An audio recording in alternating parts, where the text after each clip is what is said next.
Hello guys, so welcome to today's show. My name is CHUKS and you're on GFL TV, the home of football. So today is the first time we see our program for you to bring you the latest Arsenal news update as they drop all over the world. So for now, we'll start with today's news. Amare Palo will be one of Arsenal legends. Come as I talk about Kai Havertz, Arsenal, Odegaard, and many things. So Repalo Day of the opinion say Kai Havertz fits improve like Odegaard under Arteta. Everything people go have to do now just to give him some time. And as Baba made that report, because they say Odegaard when he started for Arsenal, he didn't really do well.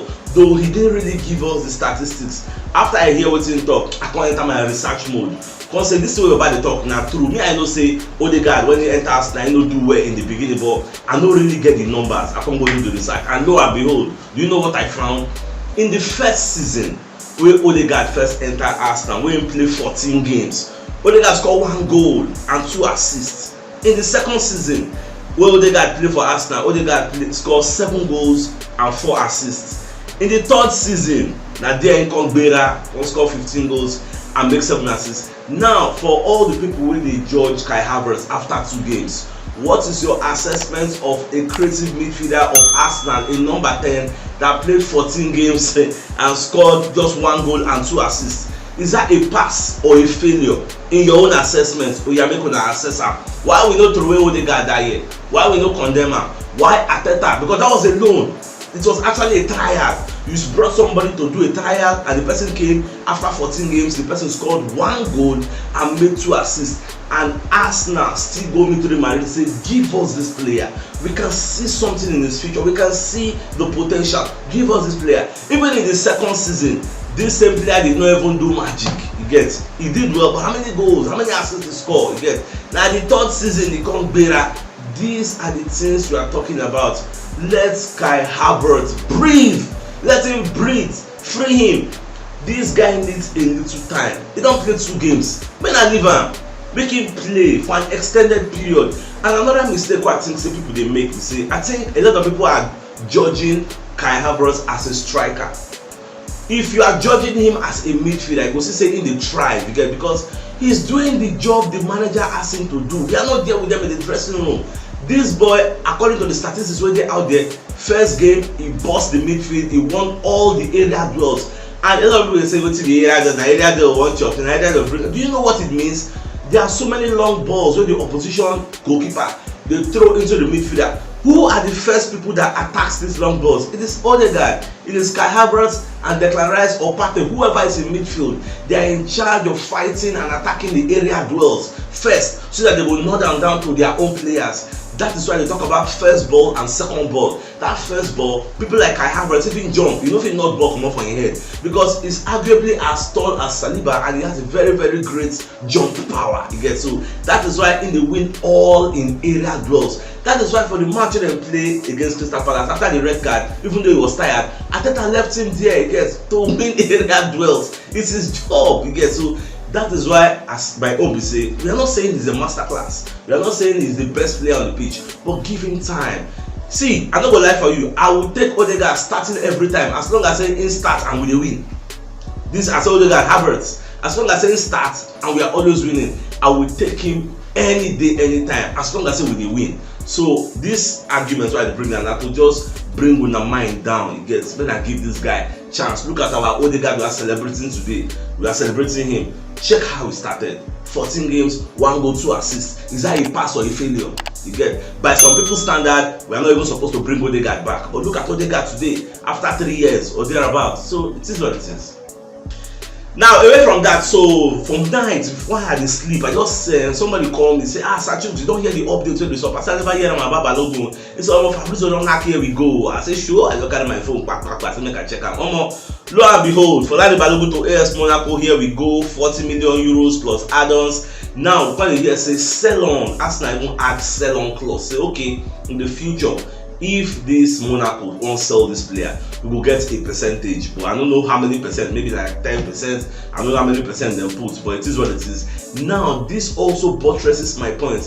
When they say 40 million euros, do you know that 40 million euros with add-ons? So now some other media houses can't break the deal, can't say now 30 million euros cash, then 10 million plus add-ons. Some people say that 35 million euros cash, 5 million in add-ons. But all it means is Arsenal don't even collect up to 35 million pounds in cash for you to see how it be. So if we are going by 30 million euros in cash, you don't even reach 30 million pounds. That's about maybe 25 or 27 million pounds. Yes, for you to see, say all those they say 50 million or nothing. You know, don't see how we end. For you to say Arsenal, they even they listen. You like say they listen to me. Why they tell them say take your losses, collect a cheaper price, compromise on the fee, and make sure this deal go, because you are the one that said the player is not your project. You cannot be saying 50 million. The market forces are those that will determine whether the 50 million will come to pass. Market forces are saying this player is not worth 50 million. You don't have a choice than to compromise, and compromise they did. So at the end of the day, me, I just they have to say the deal done and dusted. So let us focus on incomings, or maybe we are still focusing on outgoings. Let's just keep watching. Alright, you get one news, we scatter the media space, the sports media space, and that news now about Mike Dean. Now, don't say Mike Dean don't come out for referee, so he don't open a young podcast. So Mike Dean going to confess, going to talk something what happened between Chelsea versus Tottenham Hotspur. I think it was last season where Tuchel and Conte almost fight. Get now there was a goal where he's supposed to because in there for the VAR room. The referee on the pitch was Anthony Taylor. So he get one decision where we say Taylor no see when they cross one ball. I think it was Tottenham Hotspur we score, but they can't draw Cucurella hair. They draw the hair. You get so it affects the guy from like blocking the ball. So Tottenham Hotspur can't score. Now the VAR was supposed to at least call Anthony Taylor, say go to the monitor and look at it so that he'll give that player away drawing hair red card, because that incident led to a goal. Now my Pidgin don say him wait there for the VAR room. They can't feel say he won't protect Anthony Taylor because the match has been chaotic. The managers they fight themselves, players they fight themselves, so there was no need to call the referee to go and look at that. So he got the confess now, say with the power of hindsight, say him do a grave error, say him do mistake, say to say no, say for call the referee attention, say him go for the monitor. So but at that time he felt he didn't want to stress him too much. He has been through a lot. The match is chaotic. So people pundits waiting for Talk Sports and many other forums. So everybody can blast Mike Dean. Say it is your job. Your job is to leave out emotions. You get, do your job. If you see say this thing, now something you say referee supposed to reverse. He's supposed to call referee to go check. What did they protect them for? 9 minutes, then drop person here, score goal, equalize, everywhere scatter, and you let the goal stand. So now what thing they happen for the media space? I say make I let you know. Now the question is, how many other VAR officials are having the same line of thoughts as Mike Dean? Maybe say they go see something, maybe say you know good, but instead of them to call it out, they go say I know you just want to stress the referee, making no go wrong, go monitor, making no go break a leg. How many other officials are doing this? That is the $1 million question. Look at the match you played against Brentford. A referee, Lee Mason, forgot to draw the lines, the VAR lines. We will let them see say Ivan Toney was offside. She na stress or maybe not tired. Say, oh, man, I just leave her. So these are the questions all of us are asking.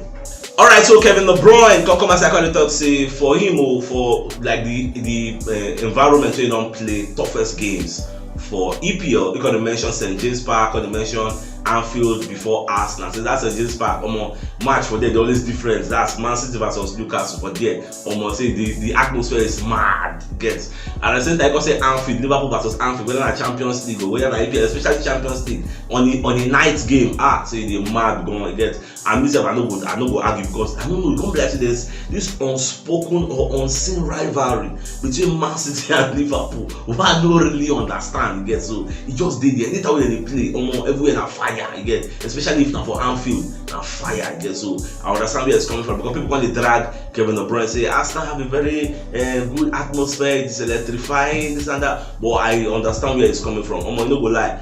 Arsenal versus Man City cannot be compared to Liverpool versus Man City at Anfield. The atmosphere is crazy. Alright, so as I make a let you know, so once the transfer window closes, every EPL club have 12 days deadline to submit that 25-man squad list. So I say make I let you know in case you are not aware again. So as of now, we will know whether Arteta will leave some players out. That is why there are internal communications going on at Arsenal. Arteta the tell players say, see, if this is that you go out on loan, or I'm not going to add you for my 25-man list, so make you choose one. You get, so I believe that is why people like Kylian Tierney find their square roots, because it will make sense. Maybe you go for Real Sociedad, go get more game time than to stay for Arsenal, and the coach not really they play you. So you know, would be good for your development. That is why Kylian Tierney left. Gets, and other people will still leave. You get, so that's what it will be. Let's proceed. Benjamin Pavard don't officially tell Bayern Munich say he won't leave, but Tuchel just come out from that setting, but they talk and say it is unfortunate. Say Pavard come and say he would like to leave, and it is coming late, because if you leave now, we need to sign a replacement. But let's just see how it goes, because Arsenal initially were interested in him. I think even Manchester United and one other club were interested in Benjamin Pavard. So more just to watch whether any late move will come from Arsenal, especially now that we are realizing some small change who will take by player. Alright, so Arsenal versus Fulham. So I said make I let you know the preview. Now when you watch this match, you see Arsenal gets a very strong record against Fulham at the Emirates Stadium. We don't play over 30 games, we don't lose against them. So now match we say we always knock them for the Emirates. At least if we drop, but we always knock them. So more check our heads well. So for the last 5 games for the Emirates Stadium, Arsenal win 3 and draw 2. So last season we even knocked them 2-1 for you. Now when you look at this match, what are the injury problems we have? Gabriel Jesus is back and ready to fire. You get, so Tomiyasu will sit out this one because he get 1 match ban from the 2 yellow card return to red card when he gets for the last match. So apart from that, I think everybody who we need is available. Simba, that one, he don't go holiday. So everybody's okay. Now for Fulham side, they say Willian is a doubt. Even Pauline, how we don't play last match, is maybe going to play this match and start against us. Fulham, Brentford take them wipe the floor again, even though their first match they knock everything. So this match at the Emirates, I'm seeing a free-flowing football. Like we should be able to control the match from the beginning to the end and knock all these people. But not just what we all know that on paper, Arsenal is the big dog, Fulham is the small dog. But when the match can start in reality, in 11 versus 11, anything can happen. So let's just wait. This is our neighbor dog. We just make noise. I don't know. I read the first morning, but let's just proceed. The colleague ask Arteta, say, what do you feel about this Saudi Arabia transfer window? So Baba Goli talk say, see, and even though they make invest, because our only close September 1, they only close September 20. Say make maybe FIFA or a body do a law. Let there be a law. You can say make all of us window they close the same time, because it don't make sense. And club self, the second demotion where Arteta they drop, say make everybody window they close the same time. Don't be say one will don't close, and you now last you can't take money, post everywhere, collect my player. How would they replace that player? That is the question. So a lot of coaches are very angry. Not just the watch, maybe something will happen. I don't think anything will happen, but the team is say if you know how many player go, player no will go because our player is contracted to you. So it is what it is. Alright, my dear Arsenal lovers, if you know what yesterday, should check the top left corner of your screen. We'll see the thumbnail. Click out so that you get all Arsenal update as they drop all over the world. So CHUKS signing out. Enjoy the rest of your day and game out.